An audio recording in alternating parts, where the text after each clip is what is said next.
പേര് സിറിൽ പന്തലാനിക്കൽ. ഞാൻ മാതാവിനെ ആദ്യമായി കാണുന്നത് ഒരു സ്വപ്നത്തിലൂടെയാണ്.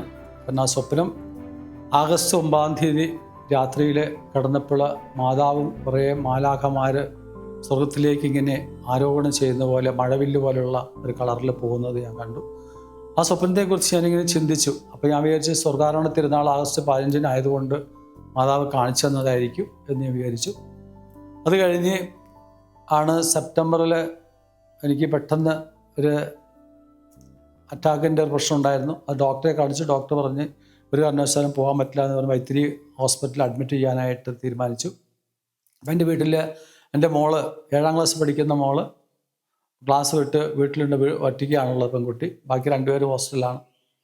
അപ്പം അങ്ങനെ ഞാൻ പറഞ്ഞ് പറ്റില്ല, ഒരു കാരണവശാലും എനിക്ക് ഇവിടെ കിടക്കാൻ പറ്റില്ല, കൊച്ചു വീട്ടിൽ ഒറ്റയ്ക്കുള്ളതെന്നൊക്കെ ഡോക്ടർ സമ്മതിക്കില്ല. അന്ന് പോൾ ഡോക്ടറാണ്, ആലപ്പുഴക്കാരനാണ്. അപ്പോൾ ഡോക്ടർ പറഞ്ഞ ഒരു മരുന്ന് തന്നു. നാവിൻ്റെ അടിയിൽ വെച്ച് രാത്രി എന്തെങ്കിലും പ്രശ്നം വേദന ഉണ്ടെങ്കിൽ ഇവിടെ എത്താൻ തയ്യാറുണ്ടെങ്കിൽ ഞാൻ വിടാം എന്ന് പറഞ്ഞ് ഭാര്യനെ വിളിച്ച് കാര്യങ്ങളൊക്കെ പറഞ്ഞു. അങ്ങനെ മനസ്സോടെയാണ് ഞങ്ങൾ തിരിച്ചിവിടെ വന്നിട്ടുള്ളത്. അത് കഴിഞ്ഞ് 2 ദിവസം കഴിഞ്ഞപ്പോൾ ജോലി കഴിഞ്ഞ് വന്നപ്പോൾ പെട്ടെന്ന് എനിക്ക് ഇങ്ങനെ വേദന തുടങ്ങി, ഒരു ശരീരമൊക്കെ വേർക്കാൻ തുടങ്ങി. ഇവിടെ തളർച്ച ആദ്യമായി അനുഭവപ്പെട്ട് അപ്പോൾ ഞാൻ ഭാര്യയോട് പറഞ്ഞ് എനിക്ക് കിടക്കണം എന്ന് പറഞ്ഞപ്പോൾ ഭാര്യ പറഞ്ഞ് നമുക്ക് ഹോസ്പിറ്റലിൽ പോകാമെന്ന് പറഞ്ഞപ്പോൾ ഞാൻ പറഞ്ഞു വേണ്ട, എനിക്ക് ഹോസ്പിറ്റലിൽ പോകണ്ട, എനിക്ക് കിടന്നാൽ മതി എന്ന് പറഞ്ഞു.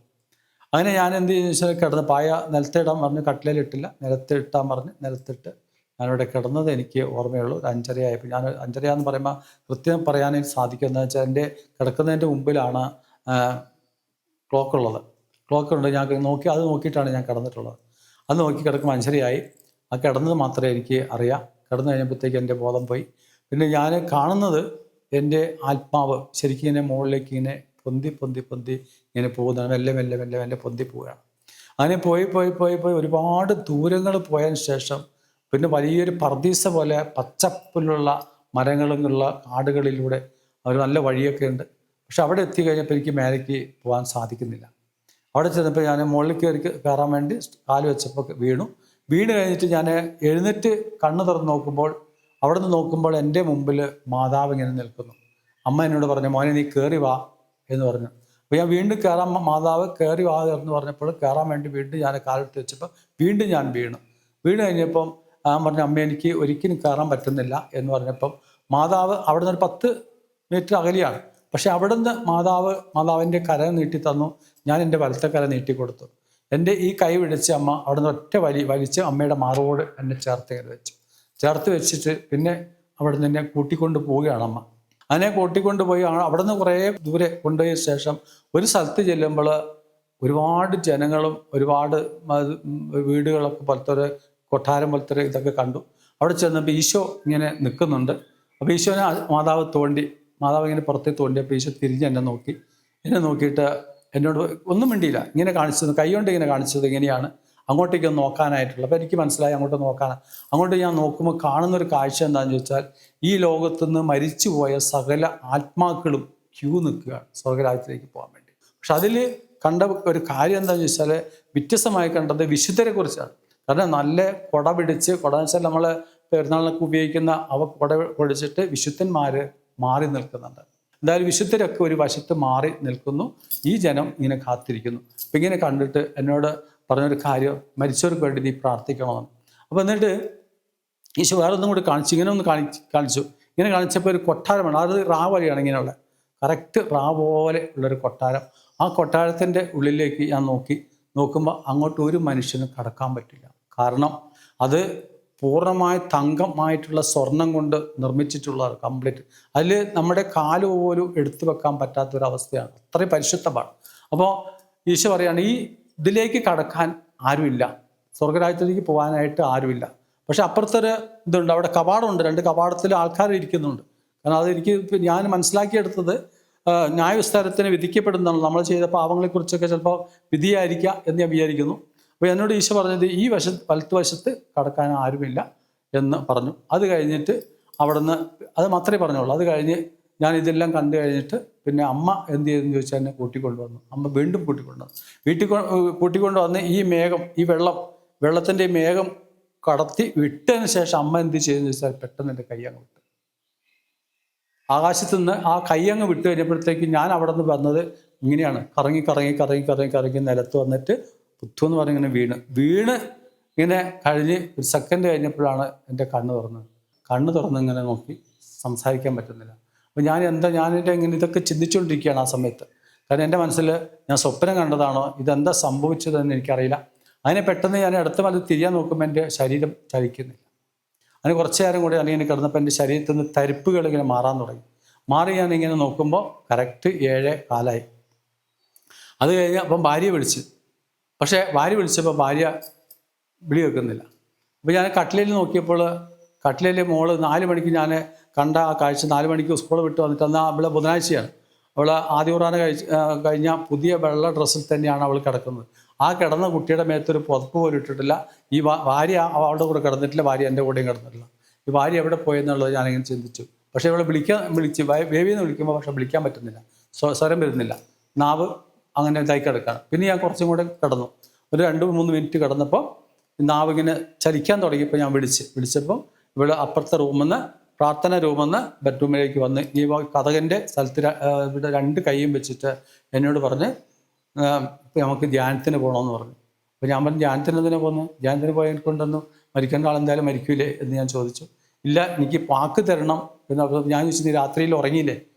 ഇവൾ കരഞ്ഞ് അപ്പോൾ ഞാൻ ഈ കിടന്ന ആ 5 മണി 5:30 തൊട്ട് ഇവൾ ഈ ഈശോയുടെ തിരുഹൃദയത്തിൽ ഈ മേശയിൽ തന്നെയാണ് അവിടെ ഉണ്ടായിരുന്നത്. ഇവൾ അവിടെ പോയി ഇരുന്ന് പ്രാർത്ഥിച്ച് ഇവൾ അവിടെ തന്നെയായി, കൊച്ചു കട്ടിലായി, ഞാനിവിടെയായി. ഞങ്ങൾ 3 പേരും 3 സ്ഥലത്തായി. പക്ഷെ ഞാൻ ആ വിളിച്ചു കഴിഞ്ഞപ്പോഴാണ് രാവിലെ എഴുന്നേക്കുന്നത്, ആ ഇരുന്നിടത്തുനിന്ന്. അങ്ങനെ കരഞ്ഞുകൊണ്ടാണ് വന്നത്. ഉറങ്ങിയിട്ടുണ്ടാവില്ല, കാരണം കണ്ണും മുഖമൊക്കെ ഉറക്കി ഇല്ലാണ്ട് കണ്ണിന്നൊക്കെ ഇങ്ങനെ വെള്ളം ഒലിച്ചിട്ട് കംപ്ലീറ്റ് ആയി കിടക്കുന്നുണ്ട്. അപ്പോൾ ഞാൻ പറഞ്ഞു, ശരി എന്നാൽ പിന്നെ നമുക്ക് അങ്ങനെ പോകാം എന്ന് പറഞ്ഞിട്ടാണ് ഞങ്ങൾ സെപ്റ്റംബർ 18-ാം തീയതി ഇവിടുന്ന് ധ്യാനത്തിന് പോകുന്നത്. അവിടെ ചെന്ന് ധ്യാനത്തിന് പോയി ഡിവൈനിൽ ധ്യാനം കൂടിക്കൊണ്ടിരിക്കുന്നപ്പോൾ എനിക്ക് അവിടെ നിൽക്കാൻ പറ്റുന്നില്ല. അപ്പോൾ ധ്യാന കേന്ദ്രത്തിൻ്റെ ചുറ്റും ഞാൻ എനിക്ക് പുറത്തേക്കൊന്ന് കിടക്കാൻ വേണ്ടി. പക്ഷേ പുറത്ത് കിടക്കാൻ നോക്കുമ്പോൾ എല്ലാ സ്ഥലത്തും ഗേറ്റ് പൂട്ടിയിട്ടുണ്ട്, 2 സ്ഥലത്തും ഗേറ്റ് പൂട്ടിയിട്ടുണ്ട്. അങ്ങനെ ഒരു ദിവസം കഴിഞ്ഞ് 2 ദിവസം കഴിഞ്ഞ് അങ്ങനെ ഞാൻ ചുറ്റും നടക്കും, എനിക്ക് പുറത്ത് കിടക്കണം, പക്ഷെ തായ്ക്കില്ല. പക്ഷേ ചൊവ്വാഴ്ച കൗൺസിലിങ്ങിൻ്റെ സമയത്ത് കൗൺസിലിംഗ് നടത്തണം പോകാൻ പറഞ്ഞു. ഞാൻ കൗൺസിലിങ്ങിന് പോയപ്പോൾ ആ കൗൺസിലിംഗ് നടത്തിയ ബ്രദർ എന്നോട് പറഞ്ഞ്, നിങ്ങൾക്ക് ദൈവത്തെ വേണ്ടെങ്കിലും ദൈവത്തിന് നിങ്ങളെ വേണം. യേശുപ്രവാചകൻ്റെ 43-ാമത്തെ അധ്യായമാണ് എന്നെ അന്ന് സ്പർശിച്ചിട്ടുള്ളത്. നീ എനിക്ക് പ്രിയപ്പെട്ടവനും ബഹുമാനനും പ്രിയങ്കരനുമാണ്. ആ വചനം എൻ്റെ ശരീരത്തിൽ. അപ്പം ഞാനിങ്ങനെ ചിന്തിച്ചു, ഞാൻ ഇത്രമാത്രം ഒരു പാവിയായിരുന്നിട്ടും എൻ്റെ ദൈവം എന്നെ സ്നേഹിക്കുന്നുണ്ടല്ലോ എന്നുള്ള ചിന്തയായിരുന്നു എനിക്ക്. അപ്പം അദ്ദേഹം പറഞ്ഞ്, സഹോദരക്കാരെയല്ല, ദൈവത്തിന് നിങ്ങൾക്ക് ആവശ്യമുണ്ട് എന്ന് പറഞ്ഞ് കുറേ കാര്യങ്ങൾക്ക് എൻ്റെ ജീവിതത്തിൽ സംഭവിച്ച കാര്യങ്ങളൊക്കെ അവിടെ സംസാരിച്ചു. ഇതെല്ലാം ഇങ്ങനെ പറഞ്ഞപ്പോൾ ഞാൻ വല്ലാണ്ട് പൊട്ടിക്കരഞ്ഞു പോയി. അത് കഴിഞ്ഞ് കൗൺസിലിംഗ് കഴിഞ്ഞപ്പോൾ സമാധാനം തോന്നി. പക്ഷേ വ്യാഴാഴ്ച ഉപവാസമാണ്. ഉപവാസത്തിൻ്റെ കാര്യം ഞാൻ അത്ര അറിയില്ല. രാവിലെ കാപ്പി പിടിച്ച് ഞാൻ ഏറ്റവും ബേക്കിൽ ഞാൻ പോയി നിന്ന് ധ്യാനം കൂടുമ്പോൾ എല്ലാവരും കൈബന്ധിച്ച് സ്തുതിക്കുമ്പോൾ ഞാൻ സ്തുതിക്കാറില്ല. കാരണം എനിക്ക് കൈബന്ധിച്ച് സ്തുതിക്കാൻ പറ്റില്ല. ഞാൻ വെറുതെ ഇങ്ങനെ ഇരിക്കും. 9:15 ആ സുതിപ്പ് ആരംഭിച്ച് 9:30 വരെ സുതിപ്പാണ്. ആ സുതിപ്പ് സ്തുതിച്ചുകൊണ്ടിരിക്കുന്നതിൻ്റെ ഇടയിൽ ആരാന്നറിയില്ല പുറത്ത് വന്ന് വലത്ത് വശത്തോട് അടിയാൻ കഴിഞ്ഞപ്പോൾ ഞാൻ ഞെട്ടി തിരിഞ്ഞു നോക്കുമ്പോൾ ഒരു കുട്ടിയില്ല. ഇപ്പുറത്തുള്ള ആൾക്കാരൊക്കെ കണ്ണടച്ച് ദൈവത്തെ സ്തുതിക്കുന്നു. പക്ഷെ അത് അടി കഴിഞ്ഞപ്പോഴത്തേക്ക് എൻ്റെ നെഞ്ചിലെ ഈ ഹൃദയം അങ്ങോട്ടും ഇങ്ങോട്ടൊക്കെ വലിച്ചു മാറ്റുന്നതായിട്ടൊക്കെയാണ് കാണുന്നത്. എനിക്കെല്ലാം കൂടെ പേടിയാണ്. ശരീരമൊക്കെ അങ്ങനെ വേർത്തിങ്ങനെ ഒഴുകുന്നു. എനിക്ക് കുടിക്കാൻ ദാഹിക്കുന്നു, എനിക്ക് ബാത്റൂമിൽ പോകാൻ തോന്നുന്നു. ഞാൻ അപ്പം തന്നെ ഓടി. ഞാൻ ബാത്റൂമിൽ ചെന്നപ്പോൾ മൂത്രമൊഴിക്കാൻ പോയിട്ട് അവിടെ പറ്റുന്നില്ല. കാരണം അവിടെ നിന്ന് എന്നോട് പറയുക, നീ നിൽക്കണ്ട, വേഗം പോയിക്കോ. അവിടെ തിരിച്ചു വന്നു. അങ്ങനെ തിരിച്ചു വന്ന് അപ്പോൾ 9:35-40 ആവുന്നു. പനക്കൽ അച്ഛൻ അവിടുന്ന് പേര് സിറിലെന്നാണ് എൻ്റെ പേര്. പക്ഷേ അച്ഛൻ വിളിച്ച് സിറിയക്കെന്ന്. ഹൃദയരോഗമുള്ള മകനെ കർത്താവ് സുഖപ്പെടുത്തുന്നുണ്ട്, ഹൃദയങ്ങൾ മാറ്റിമറിക്കുന്നതായിട്ട് കാണും. പക്ഷെ മോനെ പേടിക്കേണ്ട, ദൈവത്തിന് വിട്ടുകൊടുക്കുക. അപ്പം ദൈവത്തിന് വിട്ടുകൊടുക്കുക എന്ന് പറഞ്ഞപ്പോൾ ഞാൻ എങ്ങനെ എന്ത് വിടും എന്ന് എനിക്കറിയില്ല. അവസാനം ഞാൻ എന്നിട്ട് ബലം പിടിച്ച് നിൽക്കുകയാണ് ഞാൻ എന്നിട്ട് എൻ്റെ മനസ്സിലെ ഭാര്യയെ ശവിക്കുക. കാരണം അവൾ കാരണമാണ് ഇവിടെ ധ്യാനത്തിന് വന്നത്. എൻ്റെ കുട്ടികളെ കാണാൻ പറ്റില്ല, ഞാനിവിടുന്ന് മരിക്കും എന്നുള്ള തോന്നൽ എൻ്റെ മനസ്സിൽ തോന്നി. കാരണം ഹൃദയങ്ങളൊക്കെ ഇങ്ങനെ പിടിച്ച കൈയൊക്കെ ഞരമ്പൊക്കെ ഇങ്ങനെ വലിക്കുമ്പോൾ കൈയൊക്കെ ഇങ്ങനെ കൂടുകയാണ്. അപ്പോൾ എനിക്കെല്ലാം കൂടെ പേടിയായിപ്പോയി. അങ്ങനെ അച്ഛൻ അവസാനം താക്കീത് പറഞ്ഞു, മകനെ നിന്നോടാണ് പറയുന്നത്, നിൻ്റെ ശരീരം ദൈവത്തിൻ്റെ ദാനമാണ്, നീ ശരീരത്തിന് ദൈവത്തിന് വിട്ടുകൊടുക്കുക. ഞാൻ അവസാനം തീരുമാനം എടുത്ത് 9:45 ഈശോയെ, മരിക്കുകയാണെങ്കിൽ ഞാൻ അങ്ങയ്ക്കായി മരിക്കുക, എൻ്റെ ശരീരം ദൈവത്തിന് ആവശ്യമാണെങ്കിൽ ഈ ശരീരത്തെ ഞാൻ അങ്ങയ്ക്ക് സമർപ്പിക്കുകയാണ് എന്ന് പറഞ്ഞ് ഞാൻ ഈശോയ്ക്ക് സമർപ്പിച്ച് സമർപ്പിച്ച് കഴിഞ്ഞ് ആ ഒരു 2-3 മിനിറ്റും കൂടി സുതിപ്പ് കഴിഞ്ഞപ്പോഴത്തേക്കും ഞാൻ എൻ്റെ ഇട്ട ഡ്രസ്സുകൾ മുഴുവൻ നനഞ്ഞ് വെള്ളം ഒഴുകാണ്. അപ്പം തന്നെ ഞാൻ റൂമിലേക്ക് പോയി മുഖമൊക്കെ കഴുകി ഡ്രസ്സ് മാറ്റിയിട്ടാണ് ഉണ്ടായത് ധ്യാനത്തിന്. അത് കഴിഞ്ഞപ്പോൾ എനിക്ക് വളരെ ആശ്വാസം, ഒരു സ്വർഗം പിടിച്ചടക്കിയ പോലെ സന്തോഷം. എൻ്റെ ശരീരം പിന്നെ കാറ്റ് പറക്കുന്ന പോലെ അത്രയും ഇതായിട്ടാണ് പോയിട്ടുള്ളത്. കാരണം അത്രയും ഭാരമുള്ളതൊക്കെ പോയി ഞാൻ എന്തൊരു പാറ്റ പോലെ ആയ ഒരു ചരിത്രമാണ് അവിടെ കണ്ടത്.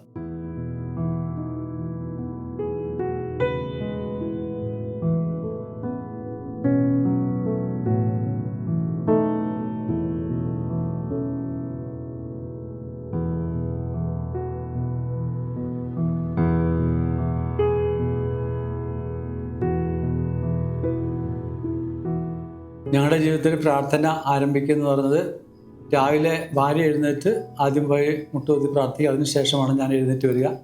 അങ്ങനെ ഒരു ദിവസം ഞാൻ ഇങ്ങനെ വരുമ്പോൾ ഭാര്യ മുട്ടുകുത്തി ഇങ്ങനെ പ്രാർത്ഥിച്ചുകൊണ്ടിരിക്കുന്നു. ഞാൻ നോക്കുമ്പം ഭാര്യയുടെ മുമ്പിൽ ഈശോയുടെ തിരുവനന്തപുരത്തിൻ്റെ ഫോട്ടോ മാത്രമേ വീട്ടിലുള്ളൂ. അതിൻ്റെ തൊട്ടിപ്പുറത്ത് മാതാവ് ഇങ്ങനെ ചുമരിൽ പ്രത്യക്ഷപ്പെട്ടിട്ട് പാറയുടെ ഒരു മോളിൽ നിന്നുകൊണ്ട് കാണുന്നു. അതിൻ്റെ ചുവട്ടിൽ ഇങ്ങനെ നല്ല വെള്ളം ഇങ്ങനെ താഴേക്ക് ഒഴുകുന്ന 2 കുട്ടികൾ പ്രാർത്ഥിക്കുന്നതായിട്ട് കാണുന്നു. അപ്പോൾ പാത്തി മാതാവിൻ്റെ ഇതാണ് എനിക്ക് കാണാൻ കഴിഞ്ഞത്. പക്ഷെ ചുമൻപിള്ളിയാണെങ്കിൽ നോക്കുമ്പോൾ ഇത് ഇവള് കാണുന്നില്ല, ഭാര്യ കാണുന്നില്ല. അപ്പോൾ ഞാൻ എൻ്റെ കണ്ണിൻ്റെ കാഴ്ച കുറവാണോ അല്ലെങ്കിൽ എനിക്ക് കണ്ണിൻ്റെ എന്തെങ്കിലും ആയതാണോ എന്ന് വെച്ച് ഞാൻ എൻ്റെ ഫ്രണ്ട് വാതിൽ തുറന്നിട്ട് കണ്ണൊക്കെ തിരുമ്പി രണ്ടാമത് ഞാൻ നോക്കുമ്പോൾ കാണുന്നത് മാതാവ് അങ്ങനെ തന്നെ അവിടെ നിൽക്കുകയാണ്. വീടിൻ്റെ മുമ്പിൽ പൈപ്പുണ്ട്, അതുകൊണ്ട് ആൾക്കാർ ജോലിക്ക് പോകേണ്ട തിരക്കിന് വെള്ളം എടുക്കുകയും പാത്രം കഴുകുകയൊക്കെ ചെയ്തത്. ഇതെല്ലാം ഞാൻ കണ്ടിട്ട് വീണ്ടും ഞാൻ നോക്കുമ്പോൾ മാതാവ് ഇങ്ങനെ തന്നെ നിൽക്കുന്നു. അപ്പോൾ ഞാൻ ഭാര്യനെ വിളിച്ച് ഭാര്യ അത് നോക്ക് എന്ന് പറയുമ്പോഴത്തേക്ക് മാതാവ് അപ്രത്യക്ഷമായി. പിന്നെ മാതാവിനെ കണ്ടില്ല. അപ്പം പിന്നെ അങ്ങനെ ഞങ്ങൾ പ്രാർത്ഥന ജീവിതം വീണ്ടും. അപ്പോൾ പിറ്റേ ദിവസം മുതൽ ഞങ്ങൾക്ക് ജമാല ചൊല്ലാനായിട്ട് പ്രേരണ. കാരണം പ്രാർത്ഥന ഒന്നും അത്ര വലിയ എനിക്കറിയില്ല. അപ്പോൾ എങ്ങനെ പ്രാർത്ഥിക്കണമെന്ന് എനിക്കറിയില്ല. പക്ഷേ എന്തായാലും പിറ്റേ ദിവസം രാവിലെ ഞങ്ങൾ വ്യക്തിപരമായുള്ള പ്രാർത്ഥന കഴിഞ്ഞ് ജമാല 7 മണിക്ക് ജമാല ആരംഭിക്കും. 7:15 7:20 ജമാല തീർക്കും. അങ്ങനെ ഞങ്ങൾ രാവിലെയൊക്കെ പ്രാർത്ഥിച്ചുകൊണ്ടിരുന്നത് 10 മണി വരെയൊക്കെ പ്രാർത്ഥിച്ചു കഴിഞ്ഞപ്പോൾ മാതാവ് ഒരു സന്ദേശം നൽകിയത് ഇങ്ങനെയാണ്: ഇന്ന് എൻ്റെ ആലയത്തിൽ എന്നെ കാണാൻ ആൾ വരും, അതുകൊണ്ട് നിൻ്റെ വാതിലുകളൊക്കെ തുറന്നിടണം. അങ്ങനെ നിത്യം ആൾക്കാരിങ്ങനെ പ്രാർത്ഥിക്കാനായിട്ട് ഇങ്ങനെ വന്നുകൊണ്ടിരിക്കും. ഒരുപാട് ആൾക്കാരിങ്ങനെ രോഗികളായിട്ട് വരുന്നു, പലതരത്തിലിങ്ങനെ വന്നുകൊണ്ടിരിക്കും. അപ്പോൾ ഒരു കംപ്ലൈൻ്റ് ആയി. കാരണം വെച്ചാൽ ഞങ്ങൾ വികാരി അച്ഛനെ ഇവിടുത്തെ ആൾക്കാരെ അറിയിച്ച് അവിടെ മറ്റുള്ള മതസ്ഥരൊക്കെ വിളിച്ച് പ്രാർത്ഥന നടത്താൻ ഒരുപാട് ആൾക്കാർ അവിടെ വരുന്നുണ്ട് എന്നൊക്കെ പറഞ്ഞു. അപ്പോൾ ഞങ്ങൾ ബുധനാഴ്ചയാണ് ഞങ്ങളുടെ മധ്യസ്ഥ പ്രാർത്ഥന നടത്താറ്. അപ്പോൾ ബുധനാഴ്ച നടത്തി വ്യാഴാഴ്ച ഞങ്ങൾ രോഗികൾക്ക് വേണ്ടി പ്രാർത്ഥിക്കുന്ന ദിനമാണ്. അതിന് ബുധനാഴ്ച ഞങ്ങൾ രാത്രിയിലെ മധ്യസ്ഥ പ്രാർത്ഥന കഴിഞ്ഞു. വ്യാഴാഴ്ച ഞങ്ങൾ വീടുകളിൽ വിളിക്കുന്നവർ. അപ്പം വികാരച്ചൻ പറഞ്ഞൊരു കാര്യം ചെയ്യും, എല്ലാ വീടുകളിലും പോയി പ്രാർത്ഥിക്കാനുള്ള ഓർഡർ വികാരച്ചൻ തന്നു.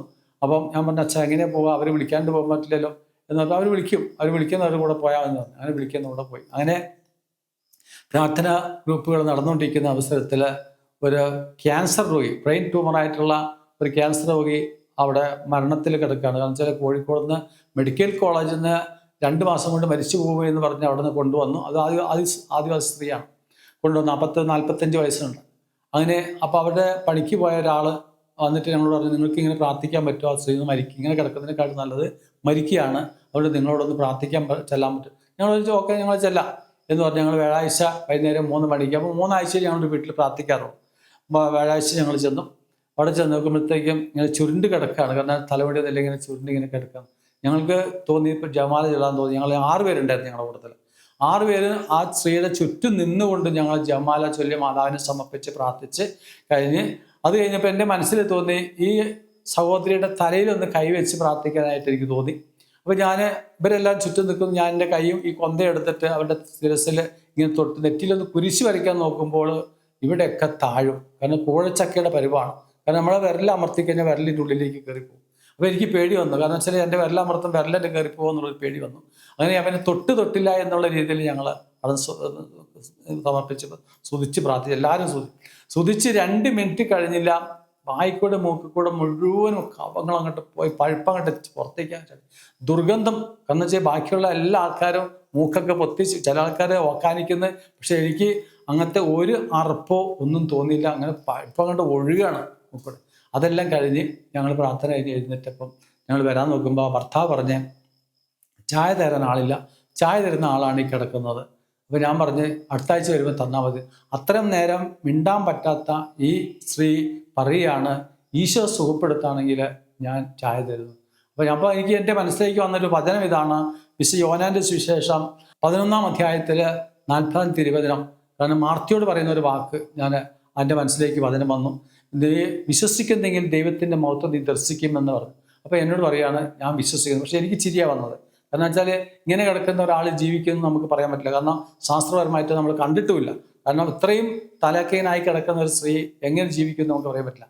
അതുകൊണ്ട് മരിക്കുന്നുള്ള പറയാം. പക്ഷെ ഞാൻ ചിരിച്ചുകൊണ്ട് ശരി ഈശോ സുഖപ്പെടുത്തിക്കോളും എന്ന് പറഞ്ഞ് ഞങ്ങൾ പോന്നു. പിറ്റത്തെ വ്യാഴാഴ്ച ചെല്ലുമ്പോൾ ആ വീടിൻ്റെ മുമ്പിൽ ഒരു തോടുണ്ട്. ആ തോട് കടക്കാൻ നോക്കുമ്പോൾ ഈ സ്ത്രീ അവരുടെ മുറ്റത്ത് വലിയൊരു കുളത്തുനിന്ന് കുളിച്ചിട്ട് ആ തലയിൽ കലത്തിൽ വെള്ളം കോരി വരുന്നൊരു ഭാഗമാണ് ഞാൻ കാണുന്നത്.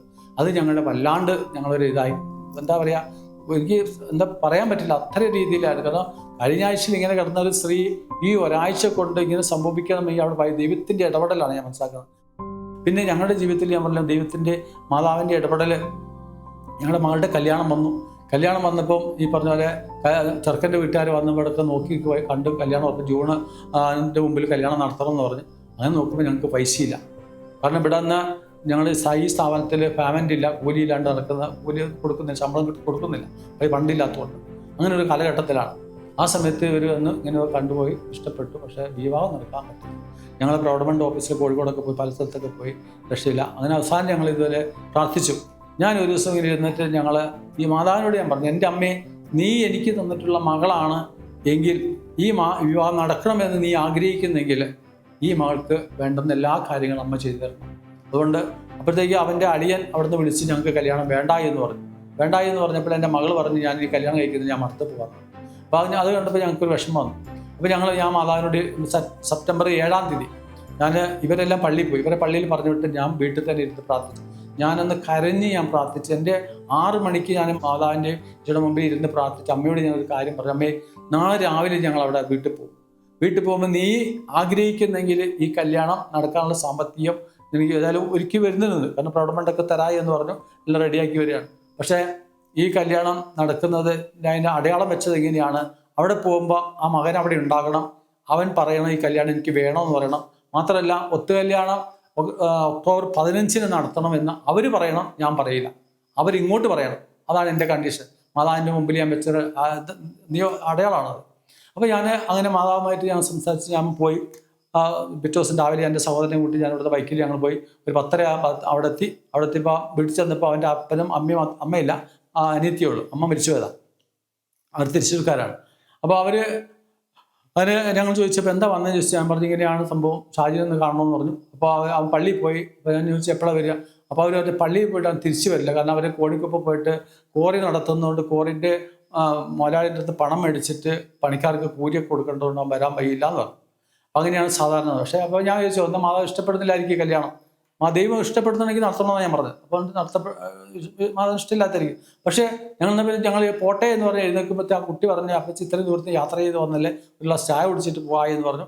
ആ ചായ എടുക്കാൻ വേണ്ടി കുട്ടി പോയി. ചായ എടുത്ത് ഞങ്ങളെ കയ്യിൽ തരുമ്പോഴത്തേക്കും ഈ മകൻ തിരിച്ച് വീട്ടിൽ വന്നപ്പോൾ ഞാൻ ചോദിച്ച്, അപ്പോൾ എന്നോട് ചോദിച്ച് കണ്ടുടനെ അവൻ ചോദിച്ച് എന്താ അപ്പച്ചി വന്നതെന്ന് ചോദിച്ചു. ഞാൻ പറഞ്ഞു, മോനെ എങ്ങനെയാണ് പ്രശ്നം? നിൻ്റെ അളിയൻ സോജൻ ഇങ്ങനെ പറഞ്ഞിട്ട് കല്യാണം വേണ്ടാന്ന് പറഞ്ഞു, എന്താണ് നിങ്ങൾ തീരുമാനം അറിയാൻ വേണ്ടിയാണെന്ന് പറഞ്ഞു. ഇവൻ എന്നോട് പറഞ്ഞു, അപ്പച്ചി എനിക്ക് അവിടെ തന്നെ മതി. അപ്പോൾ ഞാൻ ചോദിച്ചു, അങ്ങനെയാണെങ്കിൽ എപ്പോഴാണ് കല്യാണം നടത്തേണ്ടത്? അവൻ പറഞ്ഞു, ഒക്ടോബർ 15-ന് നിങ്ങൾക്ക് ഒത്തുകല്യാണം നടത്തി തരാൻ പറ്റുമെന്ന് ചോദിച്ചു. ഞാൻ ചോദിച്ചു അതെന്താ അങ്ങനെ? അപ്പോൾ ഞങ്ങൾ നമ്മുടെ തൃശ്ശൂർ ധ്യാനത്തിന് പോവാണ്, യൂത്തിൻ്റെ ധ്യാനമുണ്ട്, അതിന് ധ്യാനത്തിന് പോവാണ്. അപ്പോൾ ധ്യാനം കഴിഞ്ഞ് 13-ാം തീയതി തിരിച്ചു വരും. അപ്പോൾ ഞങ്ങൾക്ക് ഒത്തുകല്യാണം 15-ാം തീയതി നടത്താം, കെട്ടുകല്യാണം നവംബർ 4-ന് നടത്താം. അപ്പോൾ എനിക്ക് സന്തോഷമായി. കാരണം വെച്ചാൽ ഒക്ടോബർ 15 ആകുമ്പോഴത്തേക്ക് എൻ്റെ പൈസകളൊക്കെ വരും. കാരണം 1-ാം തീയതി തന്നെ പൈസ വരും. പിന്നെ 10-ാം തീയതി ആകുമ്പോഴത്തേക്ക് ബാങ്കിൽ നിന്ന് എടുക്കാം. അങ്ങനെ ഓക്കെ പറഞ്ഞു.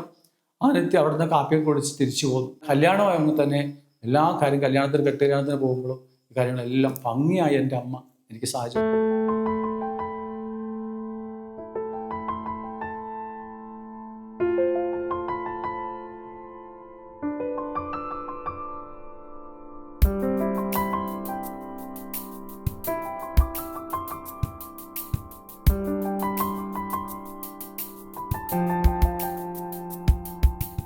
അങ്ങനെ മാതാവിനോട് പ്രാർത്ഥിക്കുമ്പോൾ ഒത്തിരിയേറെ അനുഗ്രഹങ്ങൾ, വിവാഹം നടക്കാതിരിക്കുന്ന ആൾക്കാരുടെ വിവാഹങ്ങൾ, സാമ്പത്തികമായ ബുദ്ധിമുട്ടുകൾ, ഓരോരുത്തരും ഇങ്ങനെ വിളിക്കും പ്രാർത്ഥിക്കാനായിട്ട്. ഞാനിങ്ങനെ പ്രാർത്ഥിക്കും.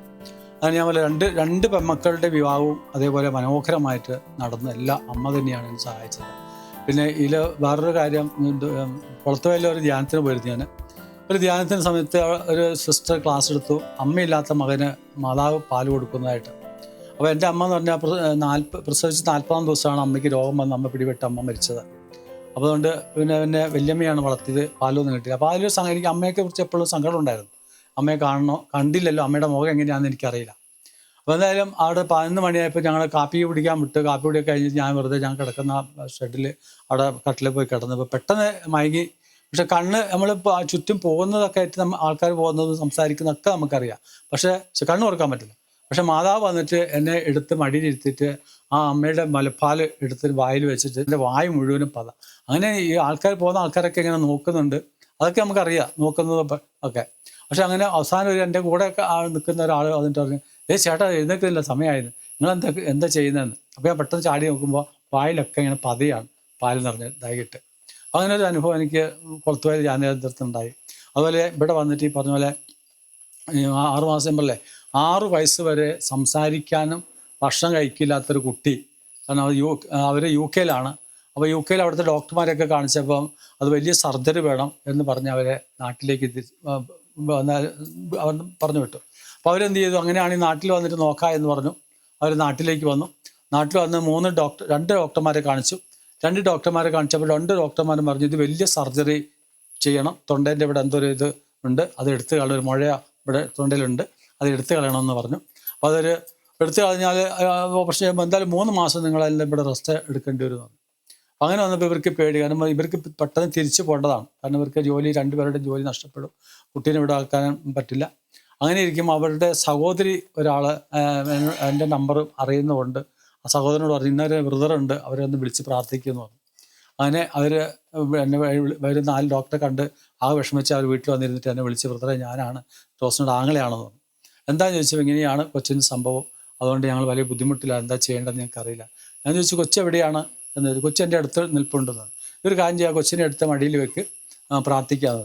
അങ്ങനെ കൊച്ചിനെ എടുത്ത് അവർ മടിയിൽ വെച്ച് ഇരുന്ന് ഞാൻ ഇവിടുന്ന് പ്രാർത്ഥിച്ച് ഒരു അരമണിക്കൂർ കഴിഞ്ഞപ്പോഴത്തേക്ക് അവർക്ക് മാറ്റം വന്നു, ആ കൊച്ചിന് മാറ്റം വന്ന് അങ്ങനെ പിറ്റേ ദിവസം തന്നെ അവരുടെ അടിവാരത്തൊരു ഡോക്ടറെ കൊണ്ട് കാണിച്ചപ്പോൾ ഡോക്ടർ പറഞ്ഞ്, ഇത് വലിയ ഓപ്പറേഷൻ ഒന്നും വേണ്ട, ഒരു 72 രൂപയുടെ ഒരു മരുന്ന്, ഒരു ഗുളിക മാത്രം കൊടുത്ത് ആ ഗുളിക കൊടുത്തു കഴിഞ്ഞ് ഇങ്ങോട്ട് കൊണ്ട് ഇവിടെ കൊച്ചു ഉഷാറായിട്ട് സംസാരിക്കും, ഭക്ഷണം കഴിക്കുകയൊക്കെ ചെയ്യും. അങ്ങനെ പിറ്റേ ദിവസം തന്നെ ഇവിടെ വരുന്നവർ ഇവിടെ കാറിൽ ആ കുട്ടികളെ അവരുടെ മക്കളെല്ലാവരും ഇവിടെ കൂട്ടി ഇവിടെ വന്ന് പ്രാർത്ഥിച്ചിട്ടാണ് അവർ പോയത്. പശുക്കടവിലൊരു അമ്മച്ചി 2-3 വർഷത്തോളം ഇങ്ങനെ വെരിക്കോസായിട്ട് കാല് പൊട്ടി ഒഴുകിയിട്ട് പല ചികിത്സകൾ അവർ നടത്തി, ഒരു രക്ഷയില്ല. അമ്മച്ചിക്ക് കാല് വെക്കാൻ വേണ്ടി പല ഡോക്ടർമാരും വന്നിട്ട് നോക്കിയിട്ട് രക്ഷയില്ല. അങ്ങനെ ആരോ ഇത് പറഞ്ഞ പോലെ ഇത് നമ്പർ കൊടുത്തിട്ട് ഇങ്ങനെ എന്നെ വിളിച്ച്, ആരൊക്കെ എനിക്കറിയില്ല, ഒത്തിരി ആൾക്കാർ വിളിക്കുന്നുണ്ട്. അങ്ങനെ അവർ വന്ന് അവിടുത്തെ ചാച്ചൻ വിളിച്ചു, അമ്മച്ചിന് ഇങ്ങനെയാണ് സംഭവം എന്നൊക്കെ പറഞ്ഞു അങ്ങനെ പ്രാർത്ഥിക്കാമെന്ന് പറഞ്ഞു. പ്രാർത്ഥിച്ച് കഴിഞ്ഞപ്പോഴത്തേക്ക് ആ കാല് പൊട്ടിലാകെ നിന്ന് വെള്ളം ഒലിക്കൽ നിന്നു. അപ്പോൾ ഇങ്ങനെ ഒത്തിരി കാര്യങ്ങൾ മാതാവിലൂടെ പ്രവർത്തിക്കുകയാണ്. ഞങ്ങളുടെ പള്ളി തന്നെ ഇവിടെ സുഗന്ധിയിലൊരു പള്ളി കെട്ടുമെന്ന് ഞങ്ങൾ സ്വപ്നത്തിൽ കാണുന്നത്, ആദിവാസി മേഖല കെട്ടാൻ പാടില്ലാത്തതാണ്. പക്ഷേ അവിടെ എല്ലാം മാതാവിനോട് പറഞ്ഞ് പള്ളി കെട്ടണമെന്ന് പറഞ്ഞു. അങ്ങനെ എങ്ങനെ കെട്ടുമെന്ന് എനിക്കറിയില്ല. ആ അമ്മയോട് പറഞ്ഞു, അമ്മയെ അങ്ങനെയാണ് എനിക്കൊരു സഹായം തരണമെന്ന് പറഞ്ഞു. അമ്മ ഒരു ദിവസം രാവിലെ എന്നോട് പറഞ്ഞ്, ഇന്ന് തന്നെ ഒരു 3 ആൾ വരും ആലയത്തെക്കുറിച്ച് സംസാരിക്കാനെന്ന് പറഞ്ഞു. അങ്ങനെ 3 ആൾ എന്നൊരു സിസ്റ്റർ ജെയിൻ സിസ്റ്ററും നമ്മളെ പൈത്തിരി താലൂക്കിലെ തഹസിൽദാരും അയാളുടെ ഭാര്യയും വന്നു. എൻ്റെ വീട് അന്വേഷിച്ച് ഇവിടെ വന്നു എൻ്റെ അളിയൻ്റെ സ്ഥലം ചെന്നൈക്കാലിൽ എൻ്റെ സ്ഥലമുണ്ട്, അവിടെ കാണിച്ചു കൊടുത്ത് ഇവിടെയാണ് പള്ളി കെട്ടാൻ പറയുന്നത് എന്ന് പറഞ്ഞപ്പോൾ ഞങ്ങൾ അവിടെ കൊണ്ടുപോയി കാണിച്ച്. അപ്പോൾ ഇപ്പോൾ ഒരു പള്ളി ഞങ്ങൾ കെട്ടി അവിടെ. കാരണം 50 ഇപ്പോൾ 55 കുടുംബമുണ്ട്, അത് 50 55 കുടുംബത്തോളം വന്ന് 100-200 ആൾക്കാരുണ്ട്. ഇപ്പം പള്ളിയൊക്കെ മനോഹരമാക്കി. ഇപ്പോൾ ആഴ്ചയിൽ കുർബാനയും സൺഡേ ക്ലാസ്സൊക്കെ നടത്തുന്നു. ഒരുപാട് അനുഗ്രഹങ്ങളാണ് മാതാവിലൂടെ എനിക്ക് സാധിച്ചിട്ടുള്ളത്. അത്രയും ഒരു വലിയ ഒരു കൃപയാണ് മാതാവിലൂടെ എനിക്ക് തന്നത്.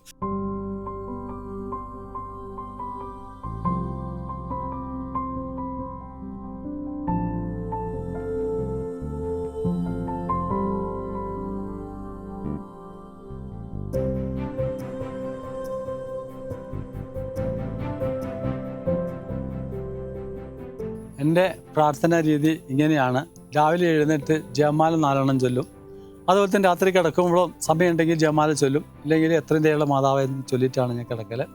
ഈ പ്രാർത്ഥന എന്ന് പറയുമ്പോൾ എനിക്ക് പ്രിയപ്പെട്ട ജനങ്ങളോട് പറയാനുള്ളത്, ചോദിപ്പിൻ ലഭിക്കും, അന്വേഷിക്കും, കണ്ടെത്തും, മുട്ടും തുറന്ന്. മത്തായിൻ്റെ 7:7 വാക്കുകൾ അത് വളരെ അർത്ഥവർത്ഥമാണ്. അതുപോലെ തന്നെ ഫിലിപ്പ് 4:19 പറയുന്നത്, എൻ്റെ ദൈവം സർവ്വമഹത്വത്തിൻ്റെ സമ്പന്നൻ യേശു ക്രിസ്തു വഴി നിനക്ക് ആവശ്യമുള്ളത് തരുമെന്നാണ്.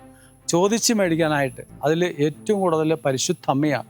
കാരണം അമ്മയോട് നമ്മൾ എന്ത് ചോദിക്കുന്നു അതൊരു കുഞ്ഞിനെ പോലെ അമ്മ നമ്മളെ സാധിച്ചു തരുന്നുള്ളതാണ്. കാരണം എൻ്റെ ജീവിതത്തിൽ ഞാൻ പറഞ്ഞ വലിയ പ്രാർത്ഥനയൊന്നും എനിക്കറിയില്ല, വലിയ വചന പ്രഘോഷണം എനിക്കറിയില്ല. പക്ഷേ ഞാൻ ചൊല്ലുന്നത് പ്രാർത്ഥന, ഏറ്റവും ചൊല്ലുന്ന പ്രാർത്ഥന എൻ്റെ ജപമാലയാണ്. അത് ഈ കൊന്ത എൻ്റെ കയ്യിൽ രാവും പകലും ഉണ്ട്. ഞാൻ കിടക്കുമ്പോഴൊക്കെ കൊന്ത പിടിച്ചിട്ട് തന്നെ കിടക്കല്. കൊന്ത എൻ്റെ കയ്യിലുണ്ടാവും. പുറത്ത് പോകുമ്പോൾ എൻ്റെ കൊന്ത എൻ്റെ പോക്കറ്റിലുണ്ടാവും. ഏത് സമയങ്ങളിൽ ഞാൻ ഈ കൊന്ത പിടിച്ചിട്ടാണ്. ബൈബിൾ എൻ്റെ തലയ്ക്കലുണ്ടാവും. ഇതാണ് പ്രാർത്ഥന ചെയ്ത്. വചനം പറഞ്ഞ് നിങ്ങൾ അമ്മയോട് പ്രാർത്ഥിക്കുക, അവിടെ അത്ഭുതം നടക്കും. കാരണം രോഗികൾക്ക് സുഖപ്പെടുത്താനായിട്ട് പുറപ്പാട് 15:26 ഞാനാണ് നിന്നെ സുഖപ്പെടുത്തുന്നത്. ഇത് ദൈവം പറഞ്ഞ വാക്കാണ്, മനുഷ്യനല്ല. ദൈവം പറഞ്ഞ വാക്കാണ്. അപ്പോൾ ആ ദൈവം പറഞ്ഞ ആ വാക്ക് സൗഖ്യപ്പെടുന്നുള്ളതാണ്. ആ വചനം വിശ്വസിക്കുന്നവർക്ക്. അതാണല്ലോ മാർക്കോസിൻ്റെ 16-ാം അധ്യായത്തിൻ്റെ 17-20 പറഞ്ഞ്, എന്നിൽ വിശ്വസിക്കുന്നവൻ ഞാൻ ചെയ്തിട്ടുള്ള പ്രവൃത്തികൾ ചെയ്യും. അപ്പം ദൈവത്തിൽ നമ്മൾ വിശ്വസിക്കുമ്പോൾ, ആ ദൈവത്തിൻ്റെ ആ വചനം അനുസരിച്ച് ജീവിക്കുമ്പോൾ അത് അതേപോലെ തന്നെ സംഭവിക്കില്ല. എന്നിൽ കർത്താവിൽ വിശ്വസിക്കുന്നത്. പല ആൾക്കാരും പ്രാർത്ഥിച്ച് സൗഖ്യപ്പെടില്ല. പല ആൾക്കാരും പറയും അയ്യോ ഇതാകില്ല. ഞാൻ പറഞ്ഞു നിങ്ങൾ വിശ്വസിക്കുക. പരിശുദ്ധ അമ്മ, ഞാൻ പറയില്ല, അമ്മയുടെ വിമലകൃത്യത്തിൽ ഞാൻ പ്രതീക്ഷിച്ചാണ്. ഇനി എൻ്റെ ജീവിതത്തിൽ എൻ്റെ അമ്മയാണ്. കാരണം പലപ്പോഴും ഞാൻ ഒറ്റയ്ക്കൊക്കെ ചിലപ്പോൾ ഞാൻ കരയും. കാരണം ദൈവത്തിൻ്റെ സ്നേഹത്തെക്കുറിച്ച് പറയുകയാണെങ്കിൽ ഒത്തിരി കരയേണ്ടി വരും. കാരണം അത്രമാത്രം സ്നേഹത്തിൽ തന്നെ ദൈവം ഇവിടെ എത്തിച്ചിട്ടുണ്ട്. കാരണം പ്രസവിച്ച് 40-ാം ദിവസം എൻ്റെ അമ്മ മരിച്ചു. അതിനുശേഷം ഞാൻ വളർന്നു, ഒന്നുമില്ലാത്ത അവസ്ഥയിലായി. അതേപോലെ തന്നെ ദൈവം ഈ കാര്യങ്ങളെല്ലാം തന്നു. പല സ്ഥലങ്ങളിൽ എന്നെ കൊണ്ടുപോയി, ഉത്തരാഖണ്ഡിൽ, ഡൽഹിയിലൊക്കെ കൊണ്ടുപോയി. അവിടെ ഇതേപോലെ പ്രാർത്ഥിക്കാനായിട്ട് അവർ ഞങ്ങളെ കൊണ്ടുപോയി സുവിശേഷ വേല, പ്രേക്ഷിത വേലയൊക്കെ ഇങ്ങനെ ചെയ്ത്. ഇപ്പോൾ വിൻസെൻ്റ് പോള് പള്ളി, അങ്ങനെ പല തരത്തിലുള്ള കാര്യങ്ങളാണ്. ഇവിടുത്തെ പള്ളി കെട്ടിയ കാര്യം അങ്ങനെ തന്നെയാണ്. മാതാ കെട്ടാൻ പറയും, പള്ളി കെട്ടിയപ്പോൾ ഒത്തിരി 55 കുടുംബത്തിന് ആഴ്ചയിൽ കുർബാന കിട്ടും. മറ്റൊരു കുർബാനയ്ക്ക് ആരും പോവില്ല, ഇതില്ല. കുട്ടികളെ മത വിശ്വാസ പരിശീലനങ്ങൾ നടക്കില്ല. ഇപ്പം അതെല്ലാം നടന്നുകൊണ്ടിരിക്കുക. ഇതെല്ലാം മാതാവ് തന്നിട്ടുള്ള അനുഗ്രഹങ്ങളാണ്. സഹോദരിമാരോട് എനിക്ക് പറയാനുള്ളത്, പരിശുദ്ധ അമ്മയെ നിങ്ങൾ മുറുക്കെ പിടിക്കുക. അമ്മയെ നമ്മൾ ഹൃദയത്തോട് ചേർത്ത് വെക്കുക. അപ്പം അമ്മയുടെ മാറോട് നമ്മൾ ചേർത്ത് വെച്ച്, നമുക്ക് വേണ്ടത് തൻ്റെ പുത്രനിലൂടെ അമ്മ തരാൻ തയ്യാറാണ്. ഈ ജപമാല എപ്പോഴും കയ്യിൽ പിടിച്ച് നമ്മൾ നടക്കുമ്പോൾ എൻ്റെ അമ്മ എൻ്റെ കൂടെ ഉണ്ടെന്നുള്ളതാണ് ഞാൻ വിശ്വസിക്കുന്നത്. ആ വിശ്വാസമാണ് എന്നെ ഇത്തരത്തിലെത്തുക.